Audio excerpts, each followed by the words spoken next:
Assalamu alaikum viewers and welcome back to my channel Study Law with Bushra.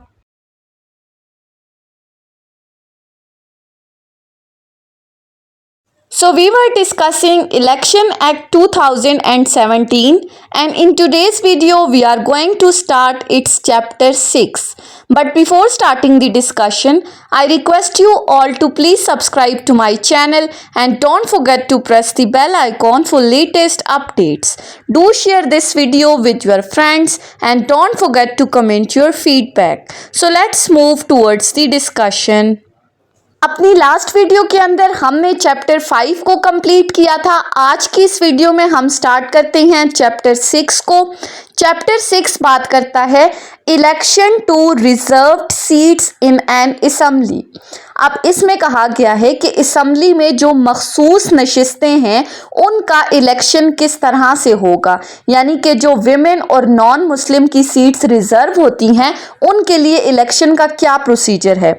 So section 104 से start होता है ये chapter. Section 104 बात करता है party list for reserved seats. अब रिजर्व्ड सीट्स के लिए पार्टी लिस्ट ऑफ कैंडिडेट्स किस तरह से सबमिट करवाएगी। So subsection 1 for the purpose of election to the seat reserved for women and non Muslims in an assembly the political parties contesting election for such seats shall within the period fixed by the commission for submission of nomination papers file the separate list of their candidates in order of priority for the seats reserved for women and non-Muslims with the commission or as it may direct with the provincial election commissioner who shall cause the list to be published for information of the public.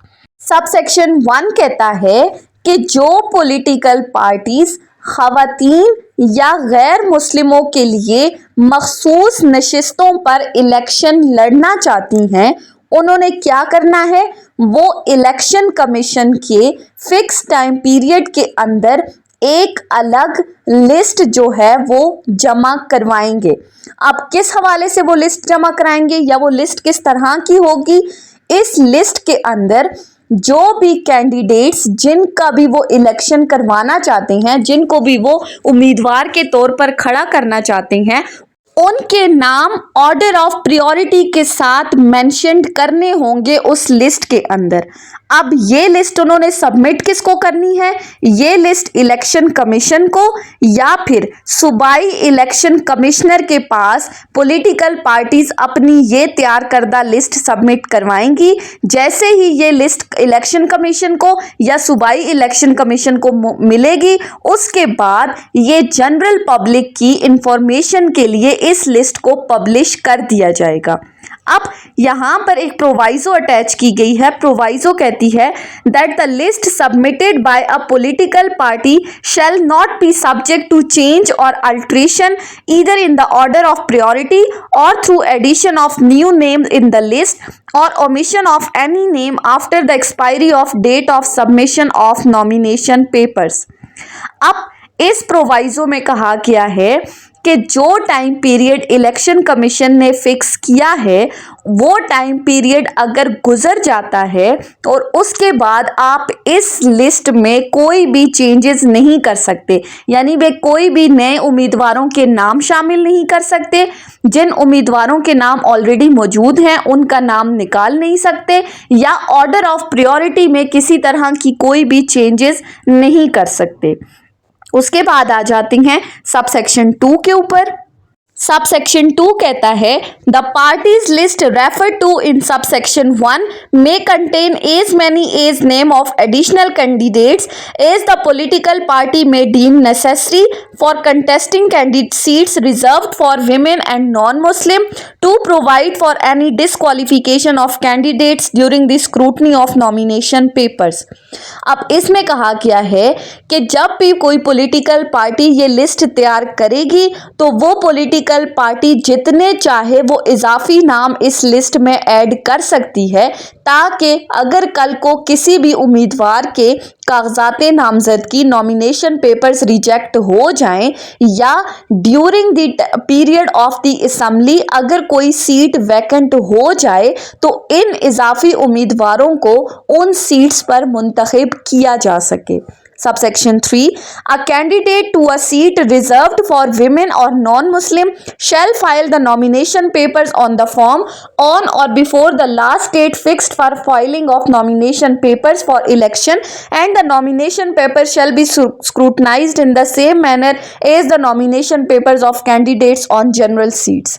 Subsection 3 में कहा गया है कि जो भी उम्मीदवार इन खवातीन या गैर मुस्लिमों की रिजर्व्ड सीट पर इलेक्शन के लिए खड़े हो रहे हैं, उन्हें जनरल इलेक्शंस के लिए जिस तरह से नॉमिनेशन पेपर सबमिट करवाए जाते हैं, उसी तरह अपने नॉमिनेशन पेपर्स बाय फॉर्म जमा करवाने होंगे और उसकी स्क्रूटनी का भी वही तरीकाकार होगा जो जनरल इलेक्शंस में आम उम्मीदवारों की स्क्रूटनी होती है सेक्शन 62 के according. Subsection 4. If at any time the party list is exhausted, the political party may submit a name for any vacancy which may occur thereafter, and the provision of subsection 1, 2 and 3 shall apply to fill such vacancy. Subsection 4 में कहा गया है कि अगर party की list ख़त्म हो जाए, यानी कि पार्टी ने उस लिस्ट में जितने उम्मीदवारों के नाम लिखे हैं वो तमाम नाम इस्तेमाल हो जाएं, तो फिर ये पॉलिटिकल पार्टी एक नया नाम भी ऐड कर सकती है और इसका भी वही तरीकाकार अपनाया जाएगा जैसे पहले सबसेक्शन 1, 2 और 3 में बताया गया है. Subsection 5. Where a seat reserved for women or non-Muslim in an assembly falls vacant as a result of death, resignation or disqualification of the member, it shall be filled in by the next person in order of the precedence from party's list of candidates submitted to the commission under subsection 1. इस clause में कहा गया है कि अगर कोई भी seat vacant हो जाती है, यानी कि विमेन और नॉन मुस्लिम की रिजर्व्ड सीट्स में से कोई सीट वैकेंट हो जाती है या किसी के मेंबर की डेथ हो जाती है या वो रिजाइन कर देता है या वो डिसक्वालीफाई हो जाता है, तो वो नशिस्त फिर किस तरह से फिल की जाएगी. पार्टी की जो लिस्ट उन्होंने सबमिट करवाई है उस फहरिस्त के मुताबिक जो अगला उम्मीदवार होगा वो उस मखसूस नशिस्त पर अपॉइंट किया जाएगा. Subsection 6. Before notifying the name of next person in order of priority list, such person shall submit a declaration on the oath since the filing of his nomination paper that he has not subjected to any disqualification. जब किसी भी मखसूस नशिस्त पर women या non Muslim की reserved seats पर किसी नए उम्मीदवार को मुंतखब करना हो according to the order of the priority from that list, तो इससे पहले उस शख्स को एक हल्फिया बयान देना होगा कि वो आर्टिकल 63 के तहत नाअहल नहीं है. Subsection 7. A candidate contesting election on a seat reserved for women or non-Muslim shall, along with nomination paper and its annexure, submit to a returning officer appointed by commission in this behalf. जो भी candidate इस मखसूस नशिस्त पर election लड़ रहा हो, चाहे women की है या नॉन मुस्लिम की है, तो उसे रिटर्निंग ऑफिसर के पास क्या क्या चीज़ें सबमिट करवानी होंगी. Number 1, a copy of the party list of candidates political party for such seat. अपनी पार्टी की मखसूस नशिस्तों वाली जो फहरिस्त है, जो उन्होंने लिस्ट तैयार की है, उसकी एक copy. Secondly, declaration and statements in the support of nomination. दूसरी बात जो हमने ऊपर ओथ की कही थी कि उसको ओथ लेना होगा, वो ये चीज ओथ जमा कराएगा. And thirdly, proof of deposit of the fee required for filing the nomination papers. इसके अलावा जो कागजात नामजदगी जमा कराने की जो फ़ी है, उस फ़ी जमा कराने का सबूत, यानी कि जो फ़ी उसने जमा कराई है उसकी रसीद वो रिटर्निंग ऑफिसर को देगा. Subsection 8. Where there is a equality of share on the reserved seat between two or more political parties, the returning officer shall declare the returned candidate by drawing of lots. अगर दो या दो से ज़्यादा जमातों को मखसूस नशिस्तों पर बराबर का हिस्सा मिल रहा है, तो रिटर्निंग ऑफिसर फिर कुरंदाजी के ज़रिए जो सक्सेसफुल कैंडिडेट है उसका ऐलान करेगा. सो सिंपली सेक्शन 104 ने हमें क्या बताया? ये सेक्शन इस तरीकाकार को बयान करता है जिसके ज़रिए पॉलिटिकल पार्टीज़ ख़वातीन और गैर मुस्लिम की मखसूस नशिस्तों पर अपने अपने उम्मीदवार मुंतखब करती हैं. हर पॉलिटिकल पार्टी एक लिस्ट सबमिट कराएगी जिसमें ऑर्डर ऑफ प्रायोरिटी के लिहाज से कैंडिडेट्स का नाम एंटर होगा। इसमें चेंजेस जो है वो इलेक्शन कमीशन के फिक्स टाइम पीरियड के बाद नहीं होगी। हर कैंडिडेट को अपने अपने अलग अलग नॉमिनेशन पेपर्स और उनकी फीस सबमिट करवानी होगी। अगर कोई सीट वैकेंट हो जाए तो उस लिस्ट के मुताबिक जो नेक्स्ट कैंडिडेट है उसको अपॉइंट किया जाएगा।